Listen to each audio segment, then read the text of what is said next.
안녕하세요. 예로부터 전해오는 사랑방 이야기를 들어보는 물 따라 바람 따라입니다. 사람의 운명이나 인연은 한 치 앞을 내다볼 수가 없다고 하죠. 수많은 인연들 중에 오늘은 부부가 나중에는 사돈이 된 기막힌 사연을 알아보고자 합니다. 혹시 아직 이 채널의 구독자가 아니시라면 지금 바로 구독 버튼을 꼭 눌러주시고요. 좋아요와 알림 설정도 부탁드립니다. 지금부터 사연을 전해드리겠습니다. 부모님 상을 당하면 모두가 다 슬픔에 잠기게 되죠.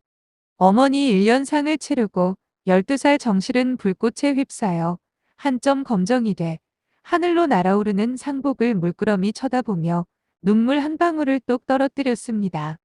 그리고 또 가난한 선비 우진사는 설게 울더니 죽장과 두건을 불꽃 속에 던졌습니다.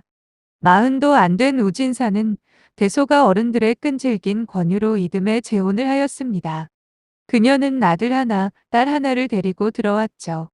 아들은 자기의 아들이었던 정실보다 2살 아래고 딸은 3살 위라고 하여 갑자기 식구가 셋 늘어나니 집안이 어수선해졌습니다. 그런데 문제는 거기서부터였습니다. 정실은 새어머니를 어머니라 부르지 않고 3살 위 딸에게도 누나란 소리가 나오지 않아 아버지 우진사에게 꾸중을 듣지만 할 수 없는 일이었습니다. 어릴 때는 몰라도 나이를 먹으면 갑자기 어머니나 누나를 부르기가 쉽지는 않죠. 그런데도 불구하고 이름이 만덕이란 2살 아래 데려온 그 아들은 싹싹하게 정실을 형님이라 불렀습니다. 한 가족이 되니 정실이와 만덕이는 나란히 서당에 다녔는데요.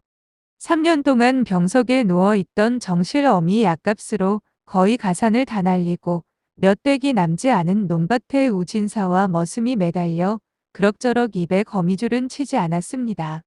어느 해인가 봄에 심한 가뭄으로 가을이 돼 추수라고 하고 나니 벼는 쭉정이뿐이요 콩은 아예 씨가 올라오지 않아 반타작도 못할 지경이었어요. 그런데도 불구하고 머슴 3경을 주고 나자 보릿고개가 문제가 아니라 당장 겨울날 일이 캄캄하기만 하였습니다. 옛날 보릿고개 넘기기는 정말 힘들었죠. 그러던 어느 날 머슴을 보내고 새어머니가 서당에 찾아왔습니다. 훈장님과 얘기를 나눈 끝에 데려온 아들 만덕을 자퇴시켰습니다. 정실은 늘 그것이 궁금했었겠죠. 그래서 어느 날 훈장님께 물어봤습니다. 새어머니가 왜 친아들 만덕을 자퇴시켰는지 궁금하여 물어본 것입니다. 그러자 훈장님 왈, 누가 공부를 잘하는지 물어봐서 만덕이보다는 자네가 잘한다고 사실대로 말해줬다고 하는 것입니다. 정실은 서당 뒤 풀밭에 웅크리고 앉아 무릎에 고개를 묻고 눈물을 쏟아냈습니다. 어머니, 서당 다녀왔습니다. 그날 처음으로 어머니라 부르자 새어머니는 정실을 꼭 껴안았답니다.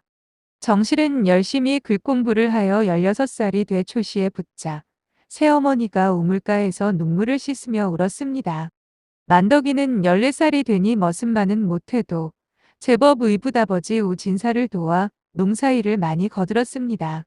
데려온 누나 순복이는 나루터 주막에서 일하며 꼬박꼬박 월급을 타서 집안을 도왔고요.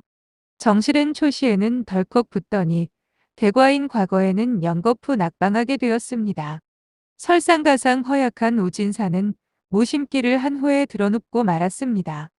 이듬해 과거 시험 날짜를 서너 달 앞두고 누나 순복이가 제법 무출한 전대를 정실한테 건네주며 한양에 올라가 성균관 옆에 방을 얻어 선비들과 교류하며 정보를 모아야 한다더라라고 말하는 것입니다.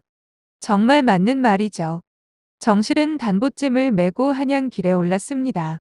까치 고개 넘어 개울가에 앉아 단보찜을 풀어놓고 새어머니가 싸준 사문달걀을 먹으니 목이 메었습니다.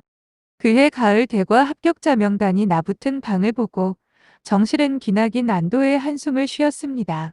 그러자 갑자기 중신아비들이 몰려와 애워 살 지경이었습니다. 그 중에는 배를 12척 닦고 있는 목포 최고 부자 오첨지 외동딸이 있었는데 얼굴도 양귀비요. 또 마포 부자 셋째 딸은 혼수가 문전옥다 빌백맞이기라네요. 그러나 정실은 그 모든 유혹을 모두 물리치며 처자식이 있소이다라고 외쳤습니다. 이윽고 어사화가 꽂힌 사모관대를 쓰고 백마탄 정실이 고향에 돌아왔습니다. 병석에 누워있는 우진사에게 큰절을 올리고 어사화를 꽂은 사모를 벗어 새어머니에게 씌워주고 큰절을 올리자 또 눈물이 흘렀습니다. 고을 사또가 잔치를 베풀어줬습니다. 잔치가 끝나고 나자 이상한 일이 벌어졌습니다. 장원 급제를 한 정실이 손수 현청에 가서 호적부에 들러 아버지 우진사의 제처로 들어온 새어머니의 호적을 파냈습니다. 이혼을 시킨 것입니다. 호적만 파낸 게 아니죠. 새어머니와 동생 만덕이 그리고 순복이 이렇게 세 식구는 보따리를 싸들고 우진산의 집을 떠났답니다. 그러자 동네 사람들은 수군거렸겠죠. 우진사가 아들이 장원 급제를 하니 고생한 제처를 쫓아냈다는 것입니다. 정말 이런 호로자식이 없죠. 자기의 장원 급제를 위해 새어머니나 누나, 동생 모두가 그를 뒷바라지해 줬는데 장원 급제 후 몰라라 하니 욕할 수밖에 없었죠. 그런데 알고 보니 정실의 마음속에는 깊은 뜻이 있었던 모양이었습니다. 다름 아니고 꽃피고 새우는 봄날. 우진사 집에서 30여리 떨어진 새어머니 친정집 마당에 차양이 쳐지고 혼례가 열렸습니다. 신랑은 22살 유정실이고 신부는 25살 노처녀 임순복이었습니다. 그때서야 정실이 현청에 가서 새어머니 호적을 파낸 연유가 드러났습니다. 아버지와 새어머니는 이제 사돈이 된 것이죠. 사돈이 된 것이 중요한 게 아니고 정실은 장원급제 뒷바라지 해준 어머니와 누님을 잊지 못하고 은혜를 갚은 격기랍니다. 옛날에 이런 의리파도 있었지만 장원급제하면 그동안 온몸을 바친 배우자를 쫓겨보내는 일도 많죠. 아무튼 의리 있는 정실의 행동에 다시 한번 마을 주민들은 감탄을 했다는 이야기입니다. 끝까지 시청해 주셔서 감사하고요. 구독도 꼭 부탁합니다.